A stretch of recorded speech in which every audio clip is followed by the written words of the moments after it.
Greetings, dear listeners.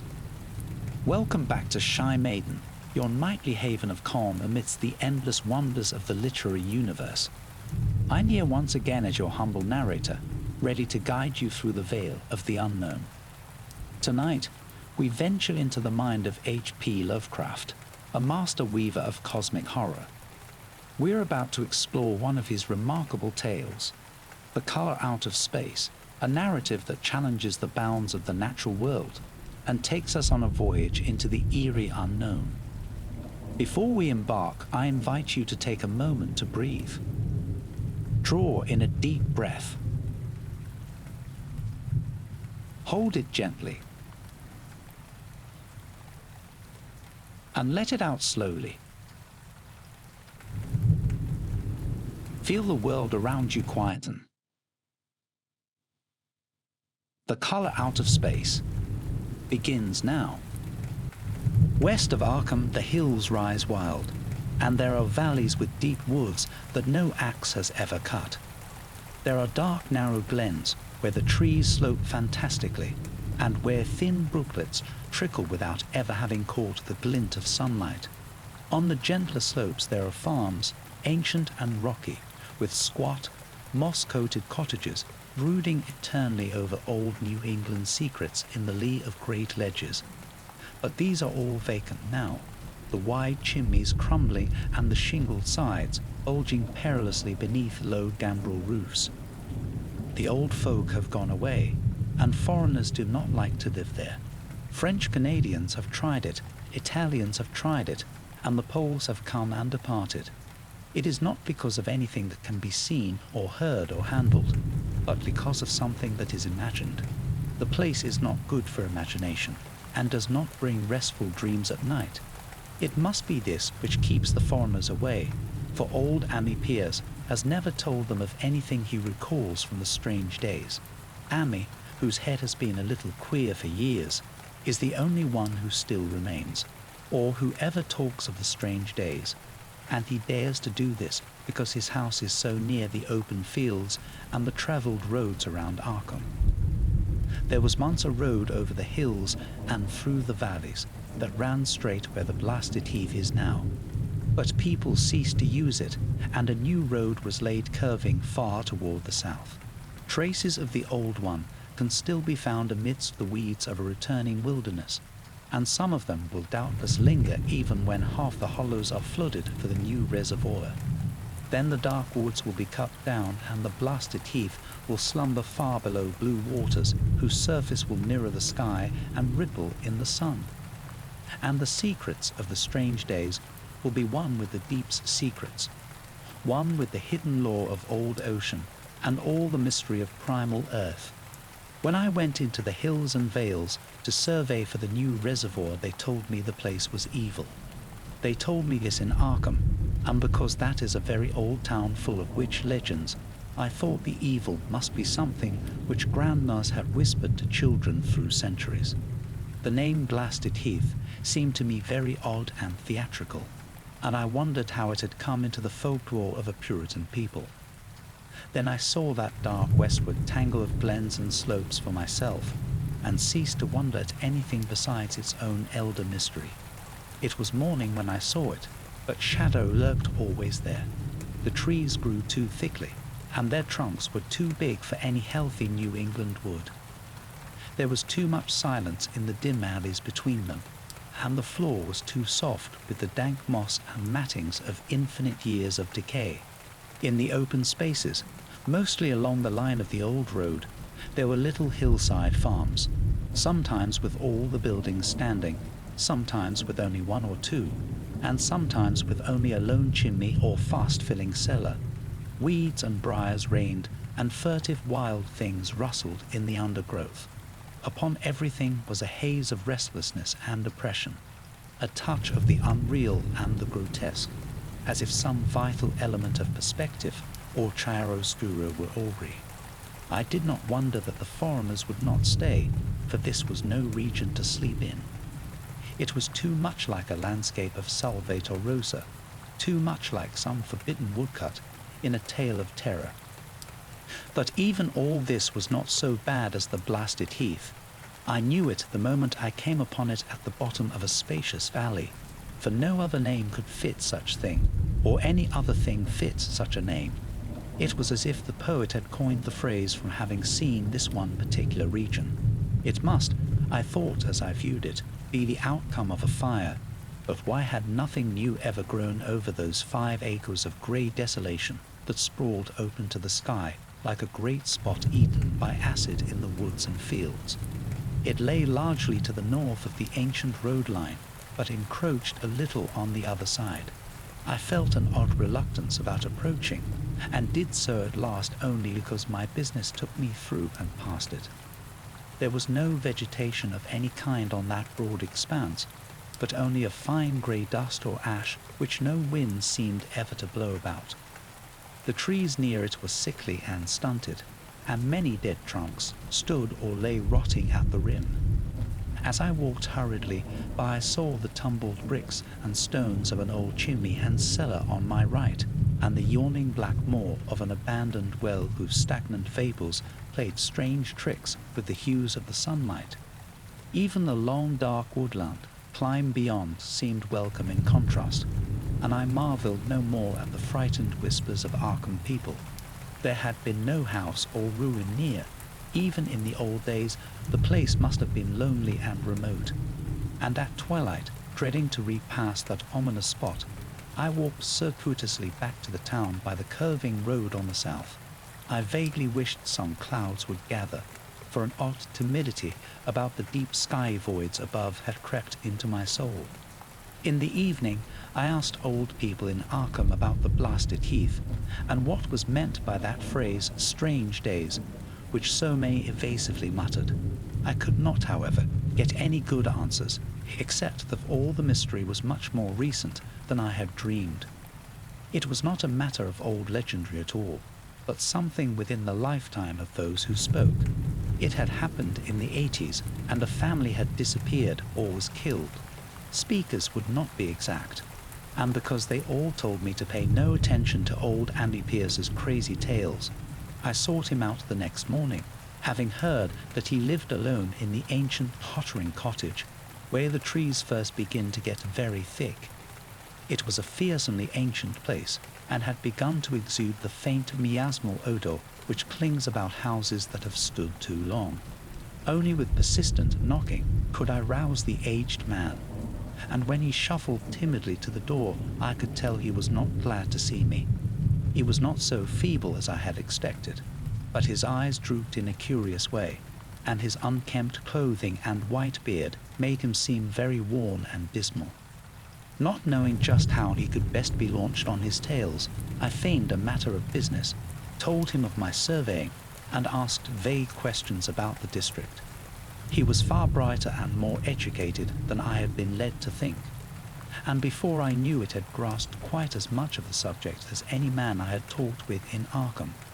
He was not like other rustics I had known in the sections where reservoirs were to be. From him, there were no protests at the miles of old wood and farmland to be blotted out, though perhaps there would have been had not his home lain outside the bounds of the future lake. Relief was all that he showed, relief at the doom of the dark ancient valleys through which he had roamed all his life. They were better under water now, better under water since the strange days, and with this opening his husky voice sank low, while his body leaned forward and his right forefinger began to point shakily and impressively. It was then that I heard the story, and as the rambling voice scraped and whispered on, I shivered again and again despite the summer day.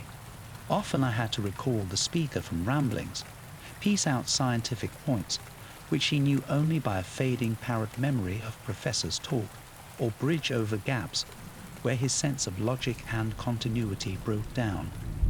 When he was done, I did not wonder that his mind had snapped a trifle, or that the folk of Arkham would not speak much of the blasted heath. I hurried back before sunset to my hotel, unwilling to have the stars come out above me in the open, and the next day returned to Boston to give up my position. I could not go into that dim chaos of old forest and slope again, or face another time that grey blasted heath where the black well yawned deep beside the tumbled bricks and stones. The reservoir will soon be built now, and all those elder secrets will lie safe forever under watery fathoms. But even then I do not believe I would like to visit that country by night, at least not when the sinister stars are out, and nothing could bribe me to drink the new city water of Arkham. It all began, old Amy said, with the meteorite.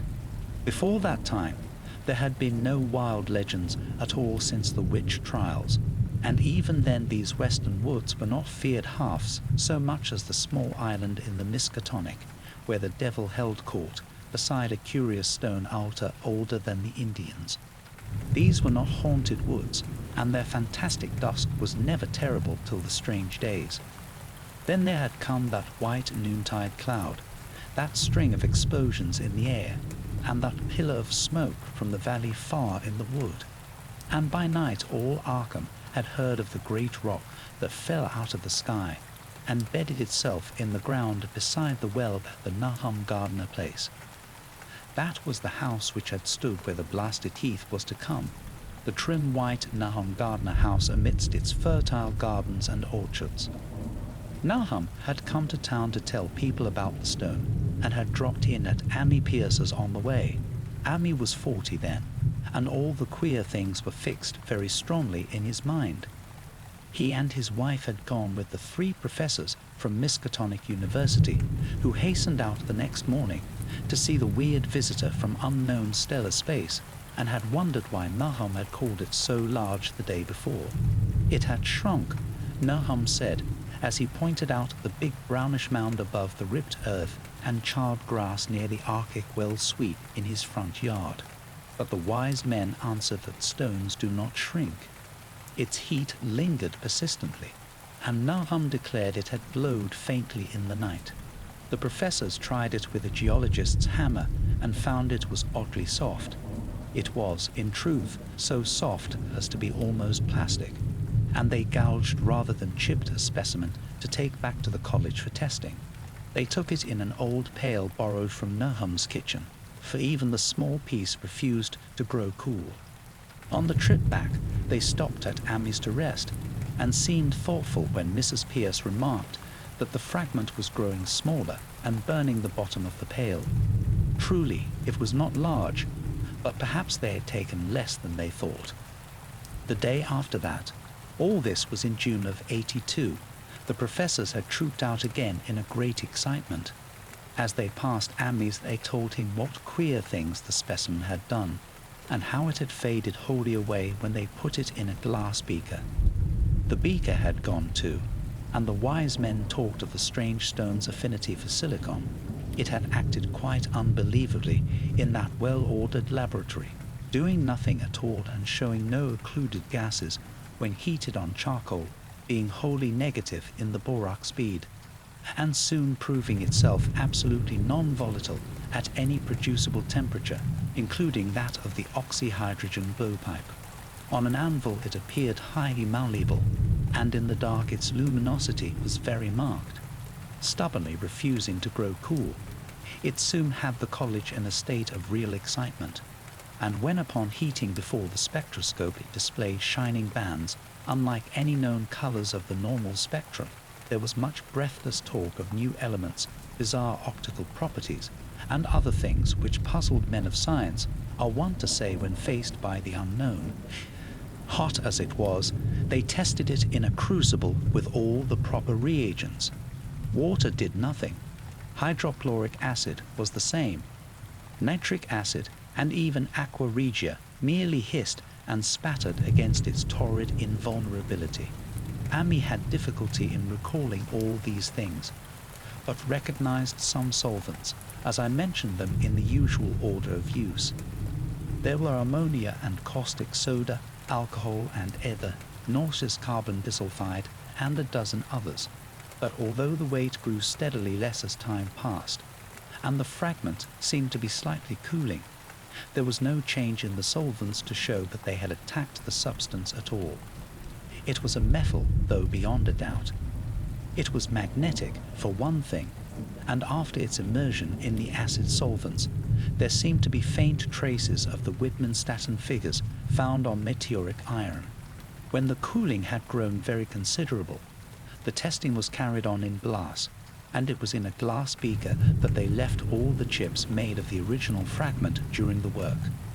The next morning, both chips and beaker were gone without trace, and only a charred spot marked the place on the wooden shelf where they had been.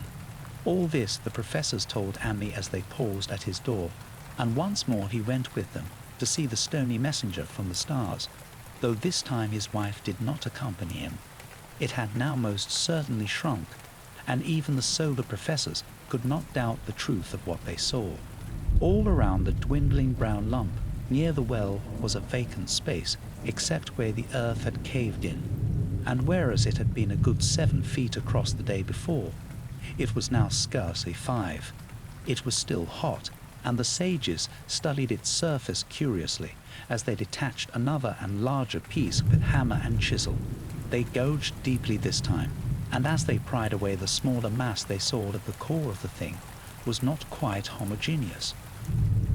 They had uncovered what seemed to be the side of a large coloured globule embedded in the substance. The colour, which resembled some of the bands in the meteor's strange spectrum, was almost impossible to describe, and it was only by analogy that they called it colour at all. Its texture was glossy, and upon tapping it appeared to promise both brittleness and hollowness.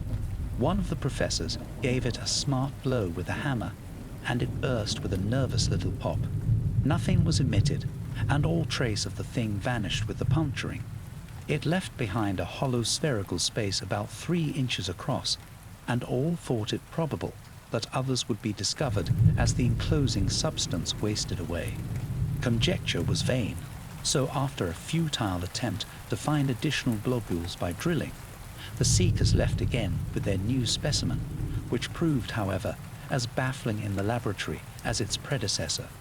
Aside from being almost plastic, having heat, magnetism, and slight luminosity, cooling slightly in powerful acids, possessing an unknown spectrum, wasting away in air, and attacking silicon compounds with mutual destruction as a result, it presented no identifying features whatsoever, and at the end of the tests, the college scientists were forced to own that they could not place it. It was nothing of this earth, but a piece of the great outside, and as such dowered with outside properties and obedient to outside laws. That night there was a thunderstorm, and when the professors went out to Nahum's the next day they met with a bitter disappointment. The stone, magnetic as it had been, must have had some peculiar electrical property, for it had drawn the lightning, as Nahum said, with a singular persistence. 6 times within an hour the farmer saw the lightning strike the furrow in the front yard, and when the storm was over nothing remained but a ragged pit by the ancient well sweep, half chocked with caved-in earth. Digging had borne no fruit, and the scientists verified the fact of the utter vanishment. The failure was total, so that nothing was left to do but go back to the laboratory and test again the disappearing fragment left carefully cased in lead. That fragment lasted a week, at the end of which nothing of value had been learned of it. When it had gone, no residue was left behind, and in time the professors felt scarcely sure they had indeed seen with waking eyes that cryptic vestige of the fathomless gulfs outside, that lone weird message from other universes and other realms of matter, force and entity. As was natural, the Arkham papers made much of the incident with its collegiate sponsoring, and sent reporters to talk with Nahum Gardner and his family.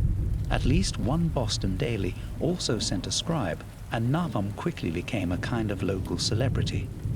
He was a lean, genial person of about 50, living with his wife and 3 sons on the pleasant farmstead in the valley.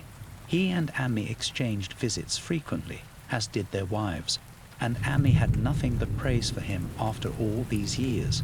He seemed slightly proud of the notice his place had attracted, and talked often of the meteorite in the succeeding weeks. That July and August were hot, and Nahum worked hard at his haying in the 10-acre pasture across Chapman's Brook, his rattling wain wearing deep ruts in the shadowy lanes between. The labour tired him more than it had in other years, and he felt that age was beginning to tell on him. Then fell the time of fruit and harvest. The pears and apples slowly ripened, and Nahum vowed that his orchards were prospering as never before.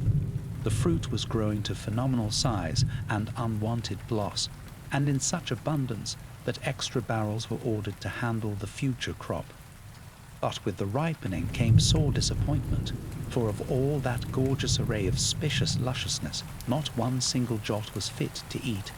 Into the fine flavour of the pears and apples had crept a stealthy bitterness and sickishness, so that even the smallest of bites induced a lasting disgust.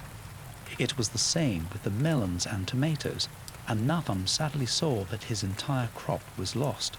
Quick to connect events, he declared that the meteorite had poisoned the soil, and thanked heaven that most of the other crops were in the upland lot along the road. Winter came early and was very cold. Ami saw Nahum less often than usual, and observed that he had begun to look worried. The rest of his family, too, seemed to have grown taciturn, and were far from steady in their church-going or their attendance at the various social events of the countryside. For this reserve or melancholy no cause could be found, though all the household confessed now and then to poorer health and a feeling of vague disquiet. Nahum himself gave the most definite statement of anyone when he said he was disturbed about certain footprints in the snow. They were the usual winter prints of red squirrels, white rabbits and foxes, but the brooding farmer professed to see something not quite right about their nature and arrangement. He was never specific, but appeared to think that they were not as characteristic of the anatomy and habits of squirrels and rabbits and foxes as they ought to be. Ami listened without interest to this talk until one night when he drove past Nahum's house in his sleigh on the way back from Clark's Corners. There had been a moon, and a rabbit had run across the road, and the leaps of that rabbit were longer than either Ami or his horse liked. The latter, indeed, had almost run away when brought up by a firm rein.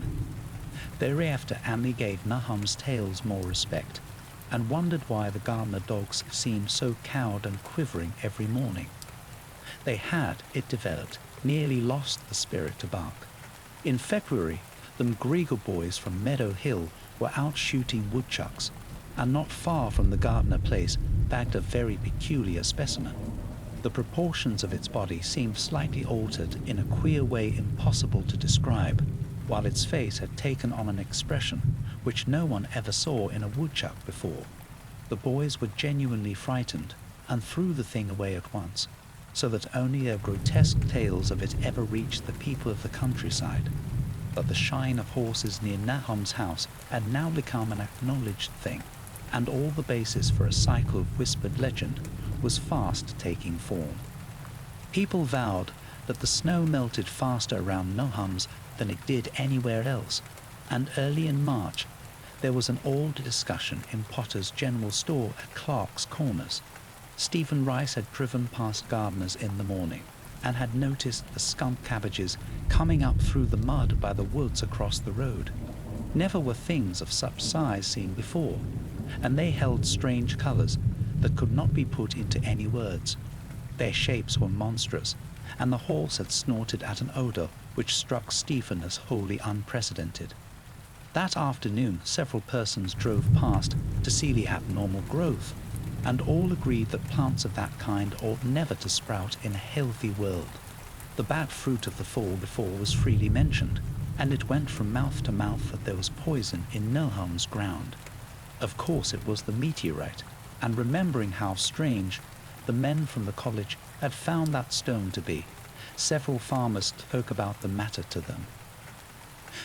One day they paid Nahum a visit, but having no love of wild tales and folklore were very conservative in what they inferred. The plants were certainly odd, but all skunk cabbages are more or less odd in shape and hue. Perhaps some mineral element from the stone had entered the soil, but it would soon be washed away. And as for the footprints and frightened horses, of course this was mere country talk, which such a phenomenon as the aerolite would be certain to start. there was really nothing for serious men to do in cases of wild gossip, for superstitious rustics will say and believe anything. And so all through the strange days, the professors stayed away in contempt. Only one of them, when given 2 files of dust for analysis in a police job over a year and a half later, recalled that the queer colour of that skunk cabbage had been very like one of the anomalous bands of light shown by the meteor fragment in the college spectroscope, and like the brittle globule found embedded in the stone from the abyss. The samples in this analysis case gave the same odd bands at first, though later they lost the property. The trees budded prematurely around Nahum's, and at night they swayed ominously in the wind. Nahum's second son Thaddeus, a lad of 15, swore that they swayed also when there was no wind, but even the gossips would not credit this. Certainly, however, restlessness was in the air. The entire Gardner family developed a habit of stealthy listening, though not for any sound which they could consciously name. The listening was, indeed, rather a product of moments when consciousness seemed half to slip away. Unfortunately, such moments increased week by week, till it became common speech that something was wrong with all Nahum's folks. When the early saxifrage came out, it had another strange colour, not quite like that of the skunk cabbage, but plainly related and equally unknown to anyone who saw it. Nahum took some blossoms to Arkham and showed them to the editor of the Gazette, but that dignitary did no more than write a humorous article about them, in which the dark fears of rustics were held up to polite ridicule. It was a mistake of Nahum's to tell a stolid city man about the way the great, overgrown morning-cloaked butterflies behaved in connection with these saxifrages. April brought a kind of madness to the country folk, and began that disuse of the road past Nahum's, which led to its ultimate abandonment. It was next the vegetation. All the orchard trees blossomed forth in strange colours, and through the stony soil of the yard and adjacent pasturage there sprang up a bizarre growth which only a botanist could connect with the proper flora of the region. No sane, wholesome colours were anywhere to be seen except in the green grass and leafage, but everywhere were those hectic and prismatic variants of some diseased, underlying primary tone without a place among the known tints of earth. The Dutchman's breeches became a thing of sinister menace, and the bloodroots grew insolent in their chromatic perversion. Ammi and the gardeners thought that most of the colours had a sort of haunting familiarity, and decided that they reminded one of the brittle globule in the meteor. Nahum ploughed and sowed the 10-acre pasture and the upland lot, but did nothing with the land around the house. He knew it would be of no use, and hoped that the summer's strange growths would draw all the poison from the soil. He was prepared for almost anything now, and had grown used to the sense of something near him waiting to be heard. The shunning of his house by neighbours told on him, of course, but it told on his wife more. The boys were better off being at school each day, but they could not help being frightened by the gossip. Thaddeus, an especially sensitive youth, suffered the most. In May the insects came, and Nahum's place became a nightmare of buzzing and crawling. Most of the creatures seemed not quite usual in their aspects and motions, and their nocturnal habits contradicted all former experience. The gardeners took to watching at night, watching in all directions at random for something they could not tell what. It was then that they all owned that Thaddeus had been right about the trees. Mrs. Gardner was the next to see it from the window as she watched the swollen boughs of a maple against a moonlit sky. The boughs surely moved, and there was no wind. It must be the sap. Strangeness had come into everything growing now. Yet it was none of Nahum's family at all who made the next discovery. Familiarity had dulled them, and what they could not see was glimpsed by a timid windmill salesman from Bolton who drove by one night in ignorance of the country legends. What he told in Arkham was given a short paragraph in the Gazette, and it was there that all the farmers, Nahum included, saw it first. The night had been dark and the buggy lamps faint, but around a farm in the valley which everyone knew from the account must be Naham's, the darkness had been less thick. A dim though distinct luminosity seemed to inhere in all the vegetation, grass, leaves and blossoms alike, while at one moment a detached piece of the phosphorescence appeared to stir furtively in the yard near the barn. The grass had so far seemed untouched, and the cows were freely pastured in the lot near the house, but toward the end of May the milk began to be bad. Then Nahum had the cows driven to the uplands, after which this trouble ceased. Not long after this, a change in grass and leaves became apparent to the eye. All the verdure was going grey, and was developing a highly singular quality of brittleness. Ami was now the only person who ever visited the place, and his visits were becoming fewer and fewer. When school closed, the gardeners were virtually cut off from the world, and sometimes let Ami do their errands in town. They were failing curiously, both physically and mentally, and no one was surprised when the news of Mrs. Gardner's madness stole around. It happened in June, about the anniversary of the meteor's fall, and the poor woman screamed about things in the air which she could not describe. In her raving, there was not a single specific noun, but only verbs and pronouns. Things moved and changed and fluttered, and ears tingled to impulses which were not wholly sounds. Something was taken away. She was being drained of something. Something was fastening itself on her that ought not to be. Someone must make it keep off. Nothing was ever still in the night. The walls and windows shifted. Nahum did not send her to the county asylum, but let her wander about the house as long as she was harmless to herself and others. Even when her expression changed, he did nothing. But when the boys grew afraid of her, and Thaddeus nearly fainted at the way she made faces at him, he decided to keep her locked in the attic. By July she had ceased to speak and crawled on all fours, and before that month was over, Nahum got the mad notion that she was slightly luminous in the dark, as he now clearly saw was the case with the nearby vegetation. It was a little before this that the horses had stampeded. Something had aroused them in the night, and their neighing and kicking in their stalls had been terrible. There seemed virtually nothing to do to calm them, and when Nahum opened the stable door, they all bolted out like frightened woodland deer. It took a week to track all four, and when found they were seen to be quite useless and unmanageable. Something had snapped in their brains, and each one had to be shot for its own good. Nahum borrowed a horse from Ami for his haying, but found it would not approach the barn. It shied, balked and whinnied, and in the end he could do nothing but drive it into the yard, while the men used their own strength to get the heavy wagon near enough the hayloft for convenient pitching. And all the while the vegetation was turning grey and brittle. Even the flowers, whose hues had been so strange, were greying now, and the fruit was coming out grey and dwarfed and tasteless. The asters and goldenrod bloomed grey and distorted, and the roses and zinnias and hollyhocks in the front yard were such blasphemous-looking things that Nahum's oldest boy, Zenas, cut them down. The strangely puffed insects died about that time, even the bees that had left their hives and taken to the woods. By September all the vegetation was fast crumbling to a greyish powder, and Nahum feared that the trees would die before the poison was out of the soil.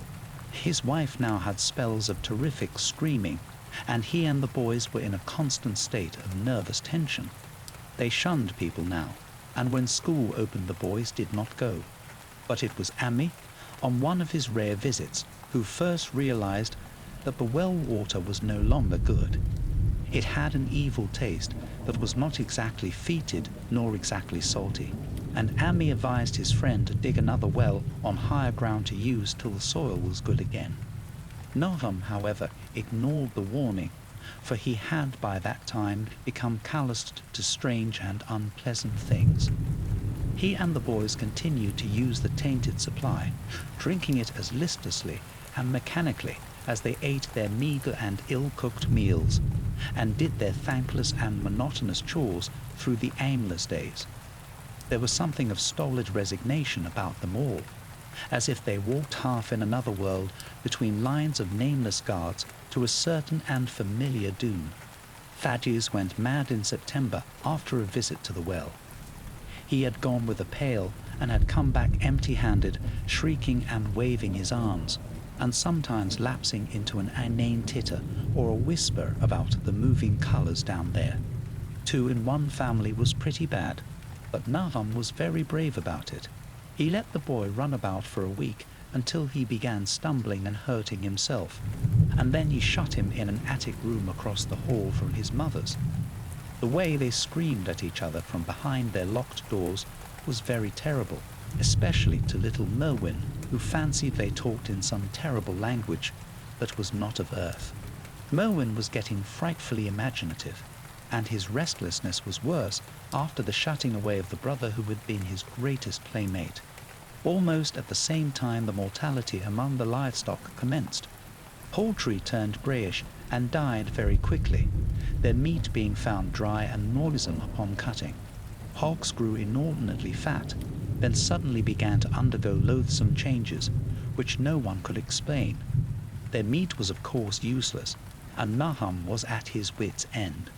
No rural veterinary would approach his place, and the city veterinary from Arkham was openly baffled.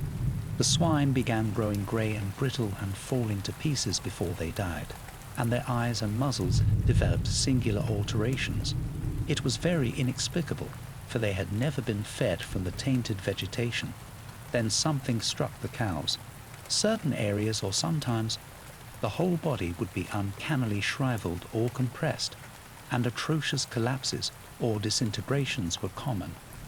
In the last stages, and death was always the result, there would be a greying and turning brittle like that which beset the hogs. There could be no question of poison, for all the cases occurred in a locked and undisturbed barn. No bites of prowling things could have brought the virus, for what live beast of earth can pass through solid obstacles? It must be only natural disease. Yet what disease could wreak such results was beyond any mind's guessing. When the harvest came, there was not an animal surviving on the place, for the stock and poultry were dead, and the dogs had run away. These dogs, 3 in number, had all vanished one night, and were never heard of again. The 5 cats had left some time before, but their going was scarcely noticed, since there now seemed to be no mice, and only Mrs. Gardner had made pets of the graceful felines. On the 19th of October, Nahum staggered into Ammy's house with hideous news. The death had come to poor Thaddeus in his attic room, and it had come in a way which could not be told. Nahum had dug a grave in the railed family plot behind the farm, and had put therein what he found. There could have been nothing from outside, for the small barred window and locked door were intact, but it was much as it had been in the barn. Ammi and his wife consoled the stricken man as best they could, but shuddered as they did so. Stark terror seemed to cling round the gardeners and all they touched, and the very presence of one in the house was a breath from regions unnamed and unnameable. Ammi accompanied Nahum home with the greatest reluctance, and did what he might have called the hysterical sobbing of little Merwin. Zenas needed no calming. He had come of late to do nothing but stare into space and obey what his father told him, and Ammi thought that his fate was very merciful. Now and then Merwin's screams were answered faintly from the attic, and in response to an inquiring look Nahum said that his wife was getting very feeble. When night approached, Ammi managed to get away, for not even friendship could make him stay in that spot when the faint glow of the vegetation began and the trees may or may not have swayed without wind. It was really lucky for Ammi that he was not more imaginative. Even as things were, his mind was bent ever so slightly, but had he been able to connect and reflect upon all the portents around him, he must inevitably have turned a total maniac. In the twilight he hastened home, the screams of the mad woman and the nervous child ringing horrible in his ears. 3 days later, Nahum burst into Ammi's kitchen in the early morning, and in the absence of his host stammered out a desperate tale once more, while Mrs. Pierce listened in a clutching fright. It was little Merwin this time. He was gone. He had gone out late at night with a lantern and pail for water, and had never come back. He'd been going to pieces for days, and hardly knew what he was about. Screamed at everything. There had been a frantic shriek from the yard then, but before the father could get to the door, the boy was gone. There was no glow from the lantern he had taken, and of the child himself no trace. At the time Nahum thought the lantern and pail were gone too, but when dawn came, and the man had plodded back from his all-night search of the woods and fields, he had found some very curious things near the well. There was a crushed and apparently somewhat melted mass of iron, which had certainly been the lantern, while a bent pail and twisted iron hoops beside it, both half fused, seemed to hint at the remnants of the pail. That was all. Nahum was past imagining. Mrs. Pierce was blank, and Amy, when he had reached home and heard the tale, could give no guess. Merwin was gone, and there would be no use in telling the people around, who shunned all gardeners now. No use either in telling the city people at Arkham, who laughed at everything. Thad was gone, and now Merwin was gone. Something was creeping and waiting to be seen and heard. Nahum would go soon, and he wanted Amy to look after his wife and Zenas if they survived him. It must all be a judgment of some sort, though he could not fancy what for, since he had always walked uprightly in the Lord's ways so far as he knew. For over 2 weeks, Amy saw nothing of Nahum, and then, worried about what might have happened, he overcame his fears and paid the gardener place a visit. There was no smoke from the great chimney, and for a moment the visitor was apprehensive of the worst. The aspect of the whole farm was shocking.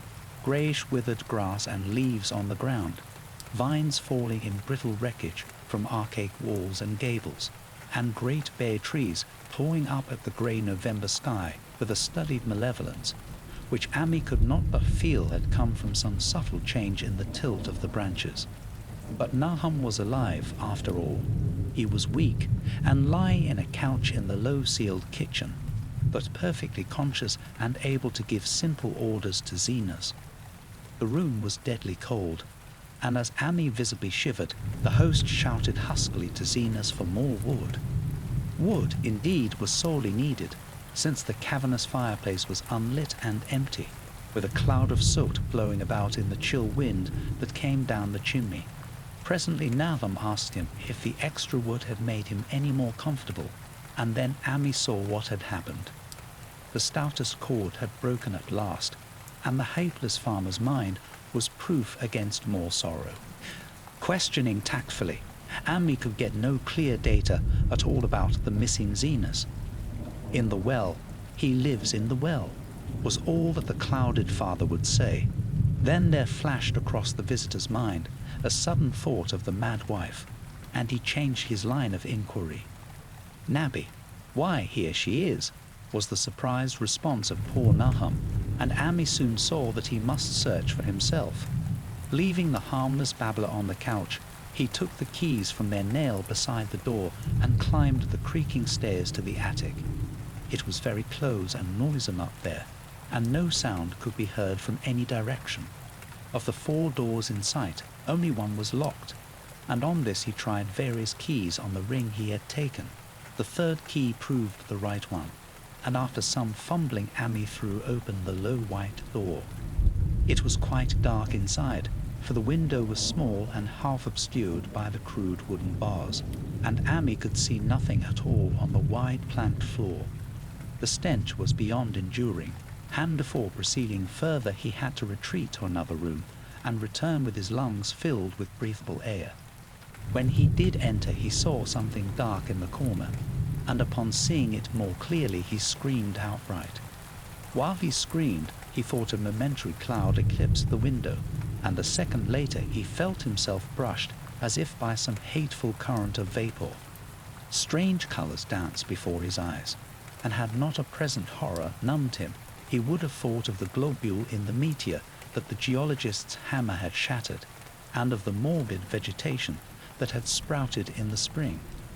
As it was, he thought only of the blasphemous monstrosity which confronted him, and which all too clearly had shared the nameless fate of young Thaddeus and the livestock. But the terrible thing about the horror was that it very slowly and perceptibly moved as it continued to crumble. Ammi would give me no added particulars of this scene, but the shape in the corners does not reappear in his tale as a moving object. There are things which cannot be mentioned, and what is done in common humanity is sometimes cruelly judged by the law. I gathered that no moving thing was left in that attic room, and that to leave anything capable of motion, there would have been a deed so monstrous as to damn any accountable being to eternal torment. Anyone but a stolid farmer would have fainted or gone mad, but Ammi walked conscious through that low doorway and locked the accursed secret behind him. There would be Nahum to deal with now. He must be fed and tended, and removed to some place where he could be cared for. Commencing his descent of the dark stairs, Ammi heard a thud below him. He even thought a scream had been suddenly choked off, and recalled nervously the clammy vapor which had brushed by him in that frightful room above. What presence had his cry and entry started up? Altered by some vague fear, he heard still further sounds below. Indubitably, there was a sort of heavy dragging, and a most detestably sticky noise as of some fiendish and unclean species of suction. With an associative sense goaded to feverish heights, he thought unaccountably of what he had seen upstairs. Good God, what eldritch dream world was this into which he had blundered? He dared move neither backward nor forward, but stood there trembling at the black curve of the boxed-in staircase. Every trifle of the scene burned itself into his brain. The sounds, the sense of dread expectancy, the darkness, the steepness of the narrow steps, and merciful heaven, the faint but unmistakable luminosity of all the woodwork in sight, steps, sides, exposed lats, and beams alike. Then there burst forth a frantic whinny from Ammi's horse outside, followed at once by a clatter which told of a frenzied runaway. In another moment horse and buggy had gone beyond earshot, leaving the frightened man on the dark stairs to guess what had sent them. But that was not all. There had been another sound out there, a sort of liquid splash. Water, it must have been the well. He had left Hero untied near it, and a buggy wheel must have brushed the coping and knocked in a stone. And still the pale phosphorescence glowed in that detestably ancient woodwork. God, how old the house was, most of it built before 1700. A feeble scratching on the floor downstairs now sounded distinctly, and Ammi's grip tightened on a heavy stick he had picked up in the attic for some purpose. Slowly nerving himself, he finished his descent and walked boldly toward the kitchen. But he did not complete the walk, because what he sought was no longer there. It had come to meet him, and it was still alive after a fashion.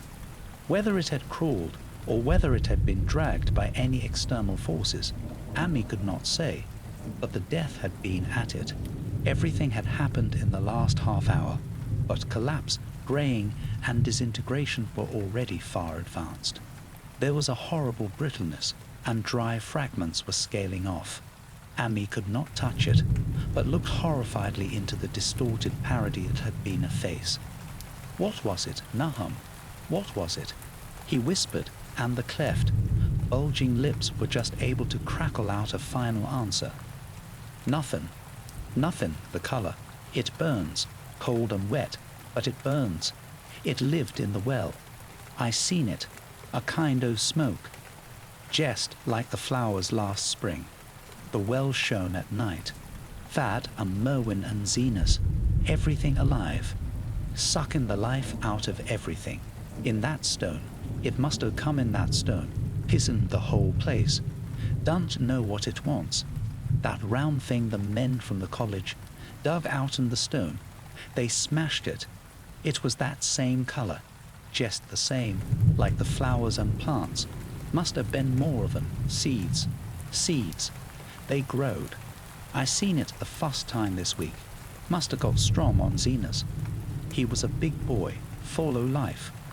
It beats down your mind and then gets ye, burns ye up. in the well water. You was right about that. Evil water. Zenas never come back from the well. Can't get away. Drawsy. He knows summat's comin', but tain't no use. I seen it time and agin Zenas was took. Was nabby Ammy? My head's no good. Don't know how long since I fed her. It'll git her if we ain't careful. Jest a colour. Her face is gittin' to have that colour sometimes towards night, and it burns and sucks. It come from some place. All things ain't as they's here. One o' them professors said so. He was right. Look out, Ammy, it'll do suthin' more. Sucks the life out. But that was all. That which spoke could speak no more because it had completely caved in. Ammy laid a red-checked tablecloth over what was left and reeled out the back door into the fields. He climbed the slope to the 10-acre pasture and stumbled home by the north road and the woods. He could not pass that well from which his horses had run away. He had looked at it through the window and had seen that no stone was missing from the rim. Then the lurching buggy had not dislodged anything after all. The splash had been something else, something which went into the well after it had done with poor Maham.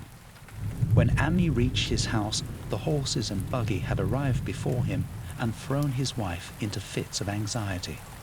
Reassuring her without explanations, he set out at once for Arkham and notified the authorities that the Gardner family was no more. He indulged in no details, but merely told of the deaths of Natham and Nabby, that of Thaddeus being already known, and mentioned that the cause seemed to be the same strange ailment which had killed the livestock. He also stated that Merwin and Zenas had disappeared. There was considerable questioning at the police station, and in the end, Ammi was compelled to take 3 officers to the Gardner farm, together with the coroner, the medical examiner, and the veterinary who had treated the diseased animals. He went much against his will, for the afternoon was advancing, and he feared the fall of night over that accursed place, but it was some comfort to have so many people with him. The 6 men drove out in a Democrat wagon, following Ammi's buggy, and arrived at the pest-ridden farmhouse about 4 o'clock. Used as the officers were to gruesome experiences, not one remained unmoved at what was found in the attic and under the red-checked tablecloth on the floor below. The whole aspect of the farm, with its grey desolation, was terrible enough, but those 2 crumbling objects were beyond all bounds. No one could look long at them, and even the medical examiner admitted that there was very little to examine. Specimens could be analysed, of course, so he busied himself in obtaining them, and here it develops that a very puzzling aftermath occurred at the college laboratory, where the 2 files of dust were finally taken. Under the spectroscope, both samples gave off an unknown spectrum, in which many of the baffling bands were precisely like those which the strange meteor had yielded in the previous year. The property of emitting this spectrum vanished in a month, the dust thereafter consisting mainly of alkaline phosphates and carbonates. Ammi would not have told the men about the well if he had thought they meant to do anything then and there. It was getting toward sunset, and he was anxious to be away. But he could not help glancing nervously at the stony curb by the great sweep, and when a detective questioned him, he admitted that Natham had feared something down there, so much so that he had never even thought of searching it for Merwin or Zenas. After that, nothing would do but that they empty and explore the well immediately, so Ammi had to wait trembling while pail after pail of rank water was hauled up and splashed on the soaking ground outside. The men sniffed in disgust at the fluid, and toward the last held their noses against the photo they were uncovering. It was not so long a job as they had feared it would be, since the water was phenomenally low. There is no need to speak too exactly of what they found. Merwin and Zenas were both there in part, though the vestiges were mainly skeletal. There were also a small deer and a large dog in about the same state, and a number of bones of smaller animals. The ooze and slime at the bottom seemed inexplicably porous and bubbling, and a man who descended on handholds with a long pole found that he could sink the wooden shaft to any depth in the mud of the floor without meeting any solid obstruction. Twilight had now fallen, and lanterns were brought from the house. Then, when it was seen that nothing further could be gained from the well, everyone went indoors and conferred in the ancient sitting room, while the intermittent lighter spectral half-moon played wanly on the grey desolation outside. The men were frankly nonplussed by the entire case, and could find no convincing common element to link the strange vegetable conditions, the unknown disease of livestock and humans, and the unaccountable deaths of Merwin and Zenas in the tainted well. They had heard the common country talk, it is true, but could not believe that anything contrary to natural law had occurred. No doubt the meteor had poisoned the soil, but the illness of person and animals who had eaten nothing grown in that soil was another matter. Was it the well water? Very possibly. It might be a good idea to analyze it. But what peculiar madness could have made both boys jump into the well? Their deeds were so similar, and the fragments showed that they had both suffered from the grey brittle death. Why was everything so grey and brittle? It was the coroner, seated near a window overlooking the yard, who first noticed the glow about the well. Night had fully set in, and all the abhorrent grounds seemed faintly luminous with more than the fitful moonbeams. But this new glow was something definite and distinct, and appeared to shoot up from the black pit like a softened ray from a searchlight, giving dull reflections in the little ground pools where the water had been emptied. It had a very queer colour, and as all the men clustered round the window, Ami gave a violent start. For this strange beam of ghastly miasma was to him of no unfamiliar hue. He had seen that colour before, and feared to think what it might mean. He had seen it in the nasty brittle globule in that aerolite 2 summers ago, had seen it in the crazy vegetation of the springtime, and had thought he had seen it for an instant that very morning against the small barred window of that terrible attic room where nameless things had happened. It had flashed there a second, and a clammy and hateful current of vapour had brushed past him, and then poor Malham had been taken by something of that colour. He had said so at the last, said it was like the globule and the plants. After that had come the runaway in the yard and the splash in the well, and now that well was belching forth to the night a pale insidious beam of the same demoniac tint. It does credit to the alertness of Ami's mind that he puzzled even at that tense moment over a point which was essentially scientific. He could not but wonder at his gleaning of the same impression from a vapour glimpsed in the daytime against a window opening in the morning sky, and from a nocturnal exhalation seen as a phosphorescent mist against the black and blasted landscape. It wasn't right. It was against nature, and he thought of those terrible last words of his stricken friend. It come from some place, all things ain't as they's here. One o' them professors said so. All 3 horses outside, tied to a pair of shriveled saplings by the road, were now neighing and pawing frantically. The wagon driver started for the door to do something, but Ami laid a shaky hand on his shoulder. "Don't go out thar," he whispered. "There's more to this nor what we know. None of 'em said something lived in the well that sucks your life out.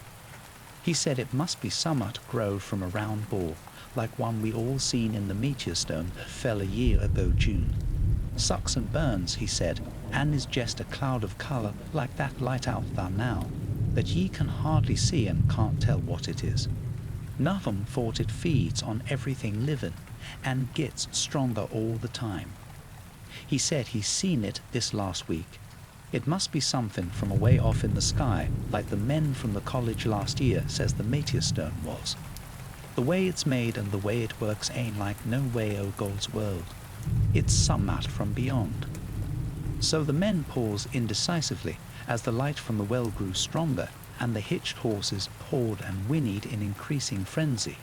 It was truly an awful moment, with terror in that ancient and accursed house itself, 4 monstrous sets of fragments, 2 from the house and 2 from the well, in the woods behind, and that shaft of unknown and unholy iridescence from the slimy depths in front.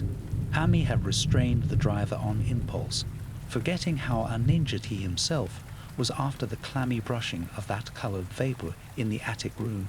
But perhaps it is just as well that he acted as he did. No one will ever know what was abroad that night, and though the blasphemy from beyond had not so far hurt any human of unawakened mind, there is no telling what it might not have done at that last moment, and with its seemingly increased strength and the special signs of purpose it was soon to display beneath the half-clouded moonlit sky. All at once one of the detectives at the window gave a short, sharp gasp. The others looked at him, and then quickly followed his own gaze upward to the point at which its eyeball straying had been suddenly arrested. There was no need for words. What had been disputed in country gossip was disputable no longer, and it is because of the thing which every man of that party agreed in whispering later on, that strange days are never talked about in Arkham. It is necessary to premise that there was no wind at that hour of the evening. One did arise not long afterward, but there was absolutely none then. Even the dry tips of the lingering hedge mustard, grey and blighted, and the fringe on the roof of the standing Democrat wagon were unstirred. And yet, amid that tense, godless calm, the high bare boughs of all the trees in the yard were moving. They were twitching morbidly and spasmodically, clawing in convulsive and epileptic madness at the moonlit clouds, scratching impotently in the noxious air as if jerked by some allied and bodiless line of linkage, with subterrene horrors writhing and struggling below the black roots. Not a man breathed for several seconds. Then a cloud of darker depth passed over the moon, and the silhouette of clutching branches faded out momentarily. At this, there was a general cry, muffled with awe, but husky and almost identical from every throat. For the terror had not faded with the silhouette, and in a fearsome instant of deeper darkness, the watchers saw wriggling at the treetop height 1,000 tiny points of faint and unhallowed radiance, tipping each bow like the fire of street Elmo or the flames that come down on the apostles' heads at Pentecost. It was a monstrous constellation of unnatural light, like a glutted swarm of corpse-fed fireflies dancing hellish sarabands over an accursed marsh, and its colour was that same nameless intrusion which Ami had come to recognize and dread. All the while the shaft of phosphorescence from the well was getting brighter and brighter, bringing to the minds of the huddled men a sense of doom and abnormality which far outtraced any image their conscious minds could form. It was no longer shining out, it was pouring out, and as the shapeless stream of unplaceable colour left the well, it seemed to flow directly into the sky. The veterinary shivered and walked to the front door to drop the heavy extra bar across it. Ami shook no less, and had to tug and point for lack of a controllable voice when he wished to draw notice to the growing luminosity of the trees. The neighing and stamping of the horses had become utterly frightful, but not a soul of that group in the old house would have ventured forth for any earthly reward. With the moments the shining of the trees increased, while their restless branches seemed to strain more and more toward verticality. The wood of the well sweep was shining now, and presently a policeman dumbly pointed to some wooden sheds and beehives near the stone wall on the west. They were commencing to shine too, though the tethered vehicles of the visitors seemed so far unaffected.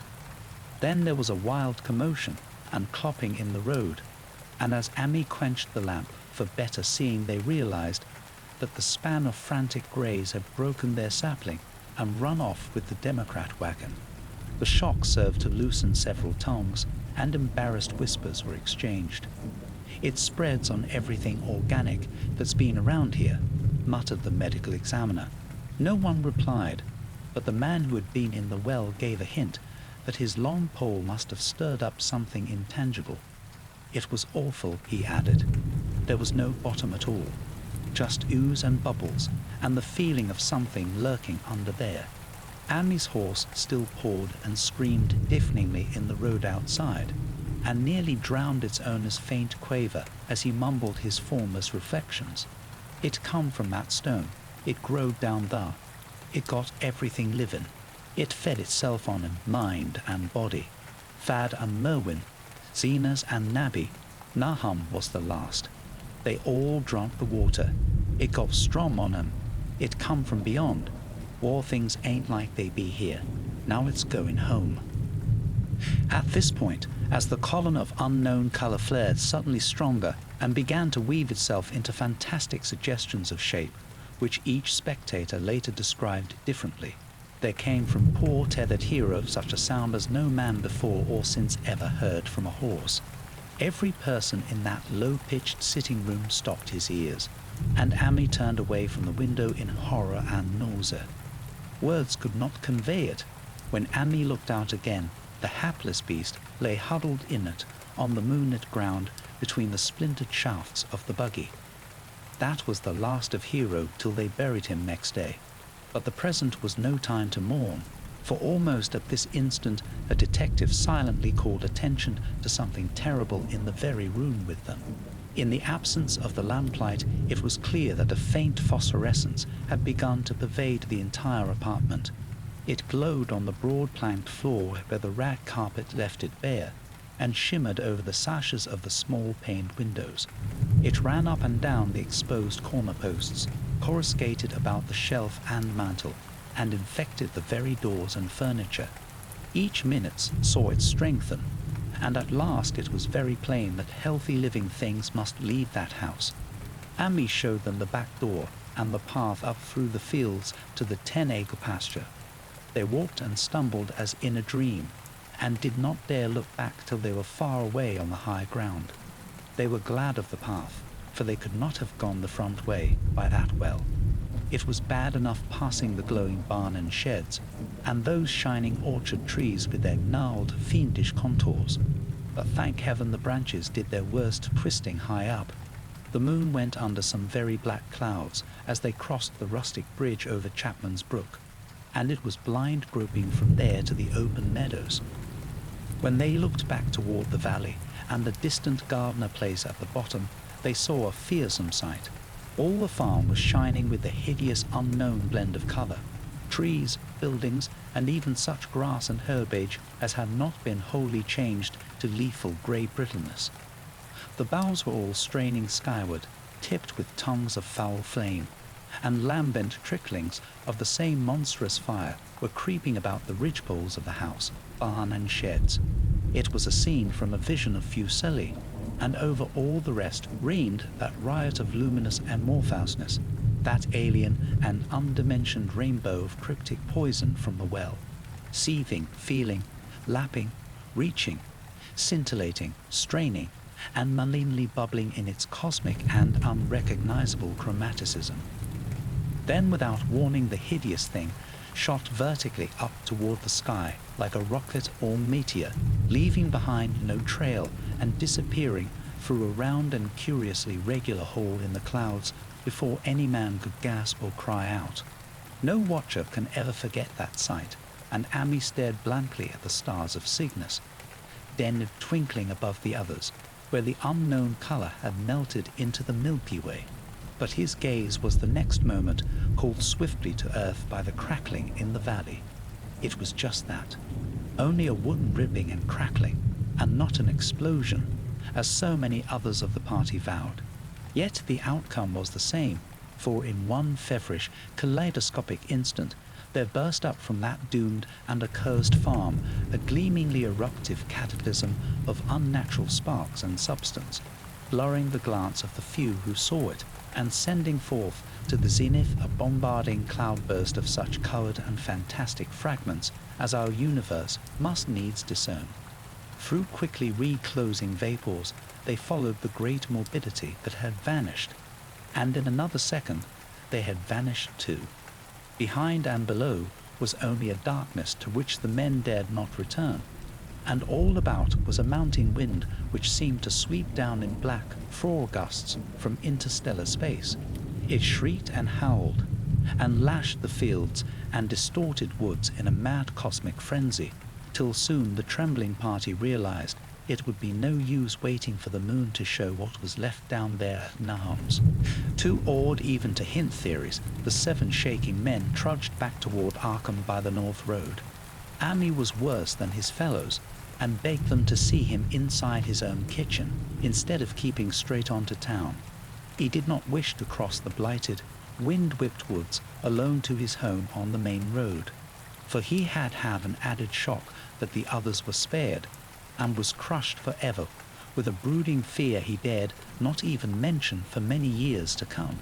As the rest of the watchers on that tempestuous hill had stolidly set their faces toward the road, Ami had looked back an instant at the shadowed valley of desolation so lately sheltering his ill-starred friend, and from that stricken, faraway spot he had seen something feebly rise, only to sink down again upon the place from which the great shapeless horror had shot into the sky.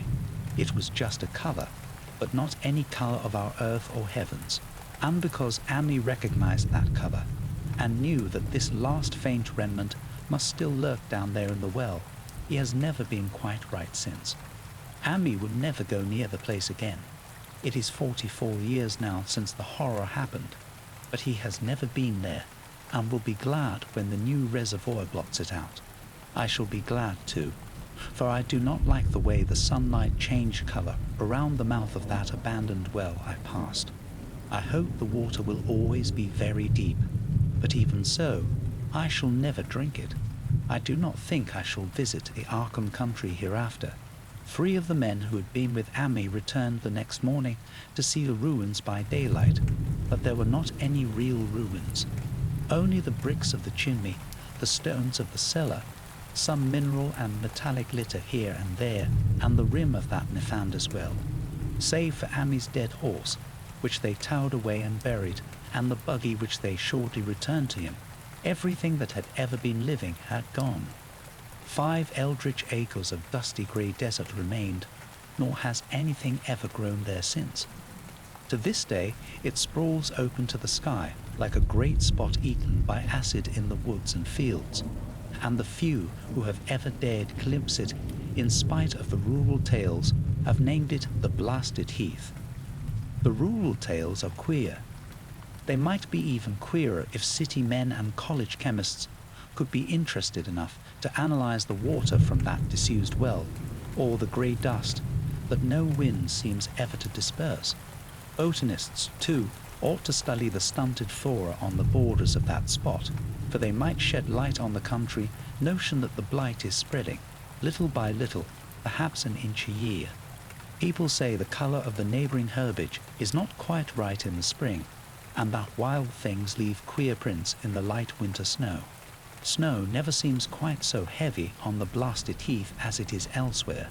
Horses, the few that are left in this motor age, grow skittish in the silent valley, and hunters cannot depend on their dogs too near the splotch of greyish dust.